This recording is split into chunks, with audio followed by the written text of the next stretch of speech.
Vamos lá, então, meus irmãos, aqui continuando o nosso terceiro e último bloco, tá bom? Vamos continuar agora, para a gente encerrar. Então, meus irmãos, quando eu falei há pouco, então ficou um pouco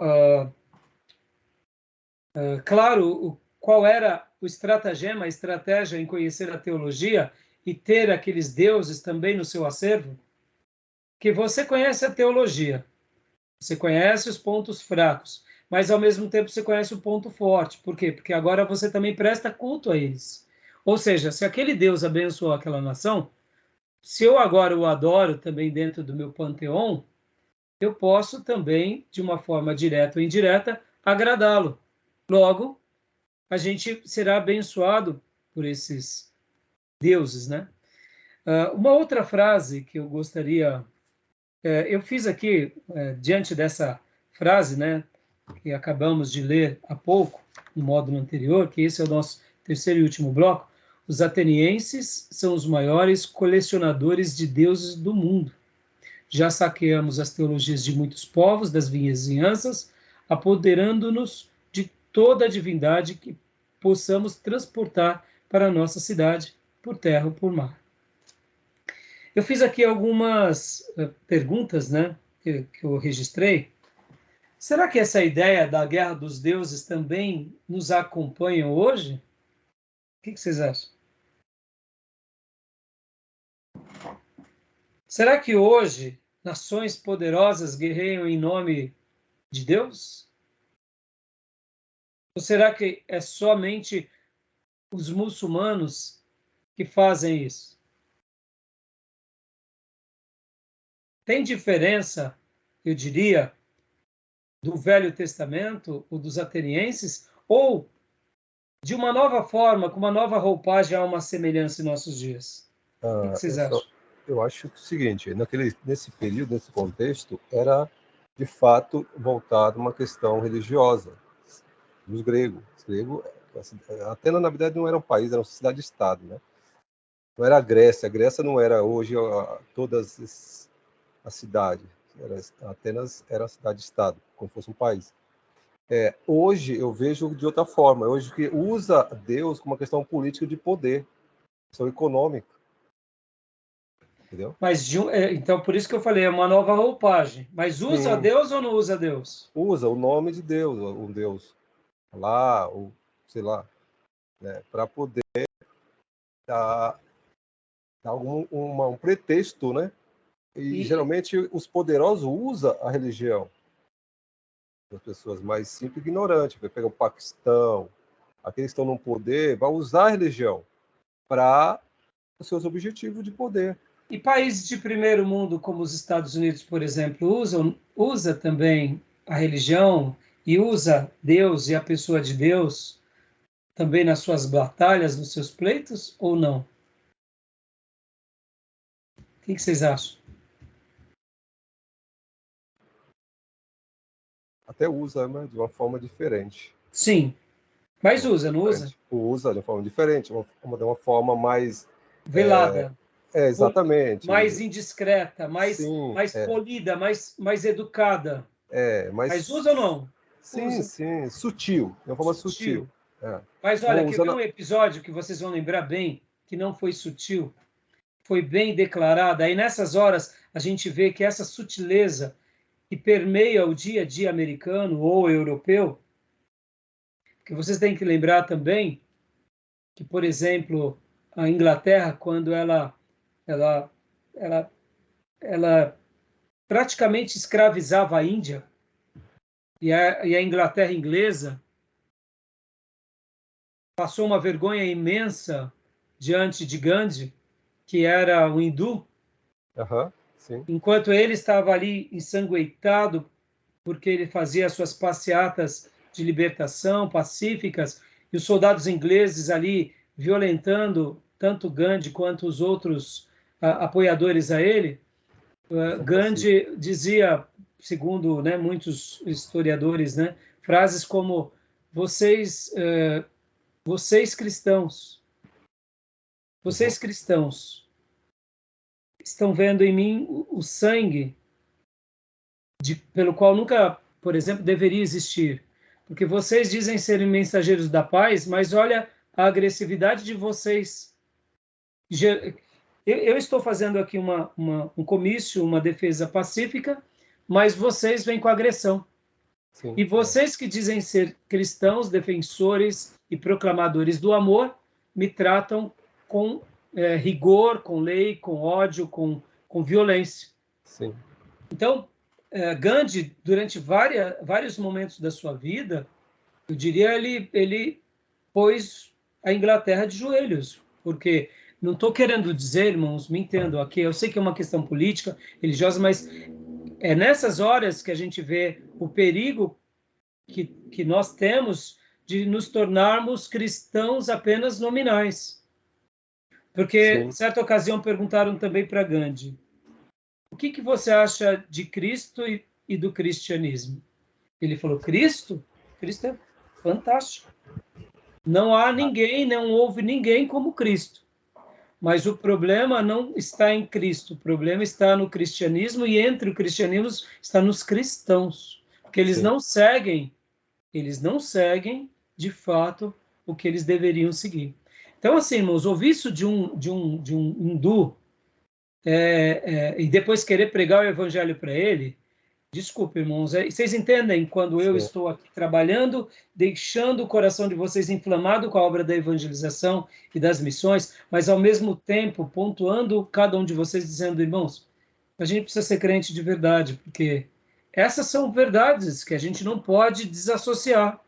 Gandhi, assim como a Inglaterra, assim como as questões políticas, questões sociais, a gente tem que saber lidar, e aqui fica uma palavra, né, para nós dura, porque a Inglaterra, vocês sabem que diferente da América, a Inglaterra ela tem o anglicanismo como a sua religião oficial, ou seja, eles são protestantes oficialmente.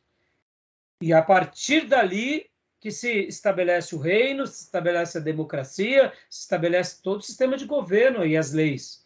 Mas podem ver que agora, na nomeação, na coroação do rei Charles, né, alguns até vão brincar que ele veio trabalhar só depois que se aposentou, né?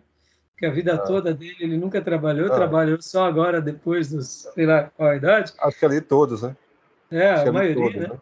Todos então, ali. ele, você pode ver que toda a celebração e toda a posse, eu sei que tem um lado político, tem um lado mais performático, mas tem a tradição que perdura lá por gerações, né? Mesmo com toda a crítica que se dão, é um país anglicano, ele jura lealdade à Bíblia, jura defender a Bíblia e o cristianismo para depois cuidar do seu povo. Bom, aí... O anglicanismo que surgiu político, né? Porque o rei queria casar, a Igreja Católica não permitia. Cria uma religião para que eu caso. Eu caso com a rainha e pronto, está estabelecida a religião. Aí essa religião me permite casar.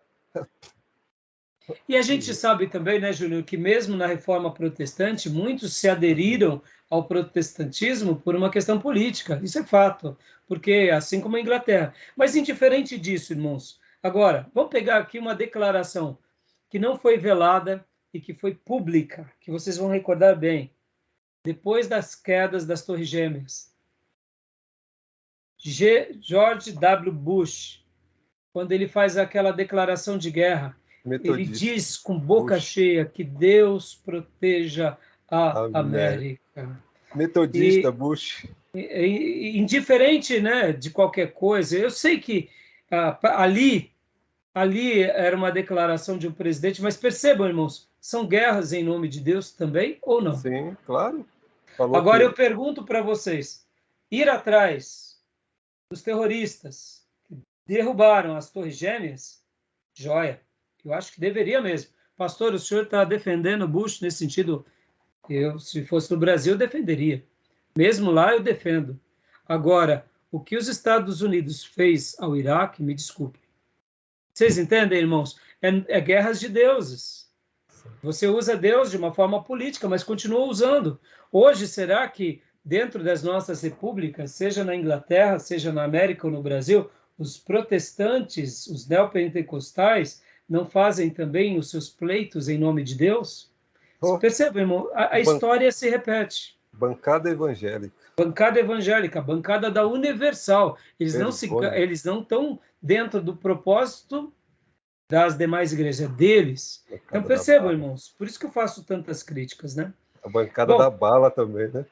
A bancada, aí vai tendo... Irmãos, vamos parar por aqui, então? Tá bom? A gente continua no nosso livro. Eu faço questão que vocês concluam esse capítulo, porque eu vou trabalhar na semana que vem numa frase muito interessante que está aqui na página 23. Eu só vou ler agora, vou deixar como uma centelha para vocês ficarem ruminando e pensando. Aqui na página 23, no segundo parágrafo. Olha só que interessante. Qual que é? Do livro texto. Página 23. É que o meu não é página, é porcentagem. Estou em 14%. Ah, tá. Você pôs no Kindle. No Kindle, né? Tá. É na página 23. Está escrito assim no segundo parágrafo. Se Atenas se gabava de centenas de deuses nos dias de Epimênides, é provável que nos de Paulo houvesse centenas de outros. A idolatria, por sua própria natureza, carrega em si um fator inflacionário. Eu queria que vocês pensassem sobre essa frase. A idolatria, por sua própria natureza, carrega em si um fator inflacionário. Ou seja, você abre precedente para um ídolo e gera uma inflação. Ele não fica feliz. Ele vai ter que nascer um filhinho. Vai ter que nascer mais um filhinho desse um Deus. Vai ter que nascer um deusinho. E aí esse deusinho cresce e é um fator inflacionário. Ele não para ali, não. Ele precisa de... Estão entendendo as indulgências? Estão entendendo os neopentecostais? Estão entendendo as culturas? Estão entendendo o desafio que a gente tem, mesmo agora, no nosso contexto brasileiro? Pregar para o não crente, pregar para um crente desviado. Sim, que é um crente que acha que está em Deus, mas ele está preso a tantas coisas idólatras e crendices. Estão entendendo o nosso desafio? E aí, tá fácil? Mas Deus vai nos dar graça, tá bom? Então, meus irmãos, firme na leitura do livro e a gente vai estar trabalhando a partir da próxima aula essa parte. Essa parte é um pouquinho mais complicada, dos cananeus fica um pouquinho mais fácil, e aí depois a gente vai estar terminando, né? Tentando, pelo menos, porque aí ele vai trazer um pouco mais para perto de nós. O terceiro assunto dele vai ser sobre os incas. E aí vai ser muito legal. Eu vou tentar fazer uma síntese semana que vem, tá bom, meus irmãos? Por isso que eu preciso que vocês leiam. Porque essa parte aí já. Já está nessa parte? O que acontece, irmão? Se vocês não lerem, as nossas sínteses vão ficar incompletas. Porque são muitos deuses, são muitos costumes, são muitas práticas, então você não vai se situar naquilo que a gente estiver falando. Tá bom, meus irmãos? Beleza? Ok. Lembrem disso. A idolatria ela é inflacionária. E todo cristianismo místico demais e esotérico demais tem um viés idólatra. Todo cristianismo que se envereda para magia e não para a verdadeira espiritualidade tem uma característica mística, medonha e idólatra. Vocês já viram? No dia que o fulano veio para a minha igreja, ele foi liberto? Que aqui há mais poder do que acolá? Isso é magia, irmão, isso não é cristianismo. Mas espera aí, pastor, é guerra de pastores. Os pastores não têm muito entendimento. Não tem sim. É porque essa magia velada traz adeptos. Porque não é um time num colegiado do reino. É o seu reino. É o seu gueto. Então, a gente vai trabalhar um pouco disso. Percebam que, irmãos, ao trabalhar e estudar e preparar o nosso coração para as missões, abre os nossos olhos para práticas que muitas vezes a gente acha que não tem problema, mas tem muito problema sim. Tem muito problema. É muito perigoso. Tá bom, meus irmãos? Beleza? Alguma dúvida? Não, legal. Tá bom? Fator Melquisedeque. Fator Abraão. Vamos para cima deles, né? Beleza. Vamos aprender com eles, tá bom? Joia. Eu querendo Deus, nos vemos terça que vem. Ok. Hoje foi nossa sexta. Teremos 7ª, 8ª, 9ª e 10ª. Teremos mais 4 aulas e fecharemos assim. Tá bom? Okay. Beleza, meus irmãos? Beleza. Alguma dúvida? Alguma pergunta? Não, tranquilo. Só destacando que o Gandhi, ele apreciava demais o Sermão do Monte. Ah, é? Você assistiu o filme Gandhi? Eu comecei umas 3 vezes. 4 horas de filme. Pois é, eu comprei esse DVD, eu comecei umas 3 vezes e eu dormi as 3 vezes. Acho que eu também tenho ele, é muito bom. Ele destaca muito o Sermão do Monte. É. Ele fala isso que você falou mesmo, o cristianismo fosse vivido pelos cristãos. Mas por que não vive aquilo que Jesus pregou? Se vivesse, o mundo seria maravilhoso, porque os cristãos falam e não vivem. Obrigado pela sua citação, Júnior. Vocês entendem, irmãos, quando nas aulas passadas eu falei sobre igrejas fortes, cristãos verdadeiros? Hoje, quando eu falei de Davi como um protótipo de um sacerdote, vamos dizer assim, um servo sacerdote representando uma nação. Percebam, irmãos, quando a gente é de verdade, onde Deus quer que a gente seja, e com a graça de Deus, pela misericórdia de Deus, a gente cria impacto. Missões, evangelismo se tornam naturais. Agora, quando a gente só manda candidatos autovocacionados, performáticos, mas que não têm essência, tudo que eles constroem com as palavras, eles destroem com a mão e com a vida. E aí, essas palavras de Gandhi nos fazem pensar. Podem ver, a igreja primitiva estava disposta a morrer por Cristo. A igreja da Reforma estava disposta a morrer por Cristo. Os grandes avivalistas estavam dispostos a morrer por Cristo. O cristianismo de verdade, a gente tem que estar disposto a morrer cada dia, né? Tá bom? Então, meus irmãos, obrigado, viu? Eu vou fechar a gravação, queria falar só uma coisinha com vocês rapidamente, tá bom? Deus abençoe. Amém. Ok.